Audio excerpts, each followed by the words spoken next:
Okay, now this is the third part here, responding to Noah. And this is where it gets fun, where Noah goes off a little bit in the la la land. And so let's watch here. I also believe that the Christian God is the only adequate foundation of logic. And that's cool because I'm a pew-pewist. That is, I believe in a God named Pew Pew, who just so happens to be the foundation for language. In fact, without Pew Pew, you don't have the necessary conditions for linguistic capability. Every time you open your mouth, you attest to Pew Pew's existence. It also just so happens that Pew Pew shares every property and every single characteristic that the Christian God has, and he's also spoken through history through his prophet Wittgenstein. Oh, you don't believe in Pew Pew. Okay, that's interesting because as an Well, actually, you want to do your little parallel here. Pew Pew, he's exactly like the Christian God in every way. Is there Pew Pew early church fathers? There's Pew Pew scriptures, and they're all exactly like Christianity. They teach it's exactly the same. Then we can do your little Noah language, Noahite language, and Pew Pew is Jesus. It's the same thing. So you're just trying to be, you're being snarky here. You're being silly. I want to, that's why Christian, we want to know, that's why the Christian presupposition wants to know the view. That's why when we go to Muslims, we tell them, hey, your Quran says the Bible is the true word of God. That's what we say to Mormons too. Mormons, you start from where people are at and you work them to the truth of Christ. So what I'd want to know is I want to see your Pew Pew scriptures. But if they're exactly like, and if they're exactly like Christianity, it's exactly the same, then Pew Pew in your little language can be Jesus. Just like Spanish call him Jesus, all different kinds of names. We can say Noah's new language, Pew Pew is Jesus, and Wittgenstein is his prophet. You know, Wittgenstein, who's a philosopher, by the way, never claimed divine inspiration. But if he's exactly the same, then that is Jesus. If it's exactly the same, like you're saying, has all the same properties, everything, just a different name, we can say that's Christ. If it's exactly the same in every single way, he died on a cross, he rose again from the dead, Pew Pew rose again from the dead. We can say, and Noah, me and you, Noah, we'll have this nice little language between me and you, and we'll say Pew Pew is Jesus. Believe in Pew Pew. That's your language, if that's what you want.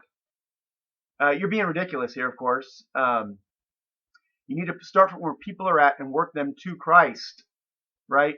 Not by meeting them halfway, but by telling them, hey, you're this view in atheism. It implodes. In Christianity, it doesn't. It works within itself. Atheism blows up. It's vacuous as for its explanatory power. That's how you do it. And you say, so the God and the morality, you know in your heart. That's another thing. In atheism, there's no right and wrong, or objective right and wrong. So you can talk about how, well, we have feelings of empathy and you're, you know, rape and all this. Then you say, well, the Old Testament condones rape. Oh, I'll just leave that for skateboard atheists. Yeah, you mentioned it. You brought it up. Bad exegesis, by the way. Again, it's kind of a joke. This is kind of a joke. But anyway, so Noah, believe in Pew Pew. If he's just like Jesus, died on a cross, rose again from the dead, we can and he's basically Jesus, and he lived 30 to 33 AD. It's exactly the same, right? Pew Pew, me and you. Then you believe in Pew Pew. He's the basis for all epistemology, and that'll be between me and you. It's our own little language. Okay, let's keep going. Pew Pewist, how do you account for linguistic function? But wait a minute, before you answer, remember one thing. If you use language in order to respond, you're actually stealing from my Pew Pewism in order to refute Pew Pew. I want to know from yours, Noah, how do you account for objective knowledge? How do you account for it? You can't. It's impossible. It cannot exist in your system in metaphysical naturalism. I want to know. So where do you go from there? That's what the disciples, when Jesus, by the way, Jesus told the disciples a lot of things that made them mad and made them, a lot of his disciples leave. Oh, he's pushing them away. He's being a presuppositionalist. Jesus says, those who eat my flesh and drink my blood. Oh, that's a hard saying. Those who eat my flesh and drink my blood will have eternal life. That's a hard saying. And they all left. So what? Go. You leaving was just showing you didn't really have true believing faith in the first place. So it's actually good that you're not a false Christian anymore in the church. I hope you come back and you encounter God in truth and in spirit and truth, and you have true faith this time if you do come back. But I want to know, how you can justify metaphysical naturalism and how objective logic can work in that system. Explain that to me, please. I'm going to keep asking that. Do you see how silly this is? And see whatever response. I can see how silly you are and how ridiculous this whole thing is from the basis you're coming from, how this is absolutely pointless. There's no objective knowledge in your system. There cannot be objective knowledge. So anyway. You give to all of that, I can equally parallel to your apologetic. Now, in terms of explaining the laws of logic without God, I'll simply say this. The laws of logic are not the sorts of things that need to be explained. They're what we use when we explain things. They're not things that demand an explanation for their existence. Rather, they make explanations possible. Now, you yourself, Jeff, don't actually give any reasons to think that the Christian God... Okay, now he's going to go back and attack. Noah, really? Really? That was horrible. That was vacuous. It's just the way we used to explain things. So what? Okay, so how is it relevant? How do we know? How come we have a sense of self-consciousness and self-awareness? How come? How can that be possible in metaphysical naturalism? It does not work. How can you have objective thought? We all think what you're saying here, your pew-pew analogy, you're trying to attack the Christian position from within to show it's objectively wrong. How can anything be objectively wrong in your system? Well, it just is. It's floating out there. You some kind of Platonist now? Or that's what I want you to expand on. That right there, what you just said. Let's back up. Is necessary. That you spent for like...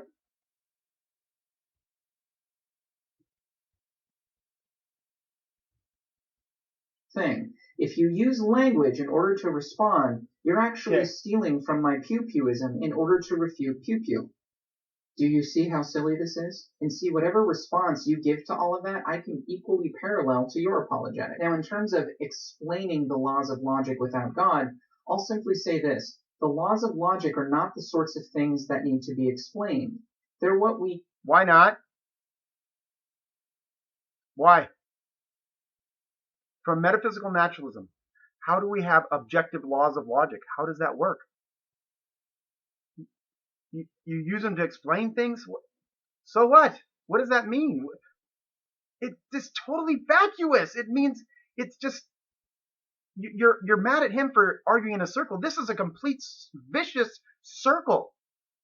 You start to explain the laws of logic so you can understand things, and then you use those laws of logic to understand the laws of logic. This is what drove me away, what you're saying, from metaphysical naturalism, because it implodes on itself.